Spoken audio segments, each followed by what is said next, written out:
Another monarch has just been murdered again. This is making it the 5th monarch that has been murdered in 3 years. If you want to know why this particular monarch was murdered, then follow this video till the end. His names were His Royal Highness Eze Barrister Paulinus Ekwueme, the Ocha-1 of Ocha Kingdom, and he was the ruler of Ocha Autonomous Community. For those of us who don't know where Ocha Kingdom is, Ocha is an autonomous community located in Ohaji Egbeman local government area of Imo State, that's southeastern part of Nigeria.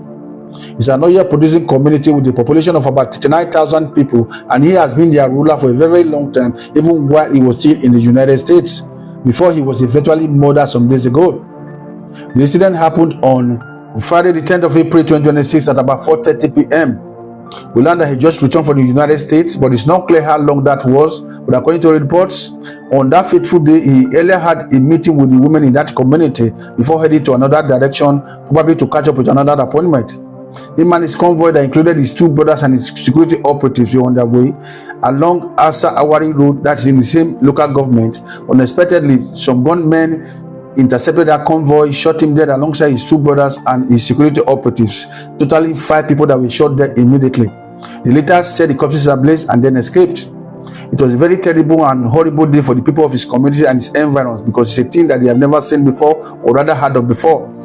It was later they contacted the police. They came and evacuated all the corpses and took them to the further teaching hospital for possible preservation and autopsy. This is just the official narrative of this very sad incident.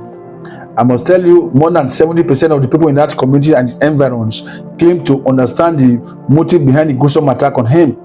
According to them, their late ruler Paulinus Ekwueme committed a whole lot of atrocity on their lands, being that their community is an oil-rich community. All the oil revenue he received to put electricity and some basic amenities in their community, even youth empowerment funds and some other benefits to develop their community, he embezzled all of them, and that he did for a very, very long time. After some time, the youth and some of the elders in the community were able to sum up courage to start asking him about all that money.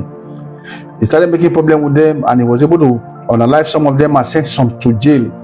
At the long run, he realized that the heat was getting too much on him. He had to fake his illness to the community so that would enable him to travel out of the country on medical grounds, and that he eventually did.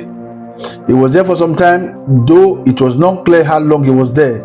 But while he was there, he was still collecting his share of the oil revenue. He actually did that for some time until they stopped giving him that money and told him that they will be keeping that money for him, and whenever he returns to Nigeria, he will get all that money. At that point, some of his loyalists, the angry youth and the thugs that he groomed, that he was using to commit those atrocities back then, already turned their back against him and decided that he can no longer be their king. They were actually the ones that deceived him to return to Nigeria, that they will help him collect all that money, and some of them will owe him a very huge amount of money. That is why more than 70% of the people in that community and its environs attributed his killing to the thugs that he groomed and some of his loyalists, not the unknown gunmen as reported by the police authorities. So he finally returned to Nigeria, though his instincts were telling him that the situation was not conducive for him. That was why he was holding meetings with different groups and different organizations, apologizing to them, at the same time denying what he was accused of. Despite him doing all of that, he was still targeted and murdered. The police are already on the matter, hoping to bring the perpetrators to book. I sincerely wish and pray that they are able to do all of that. Anybody that you suspect committing a crime, or even if it's obvious that the person committed that crime, report the matter to the police or hand him over to the police. Taking the laws into your hand, like what just played out in this very sad incident, I must tell you, it's another form of jungle justice, and it has never been the proper thing to do. Anyways, let us know your opinion in the comment section, and don't forget to like and share. See you next time.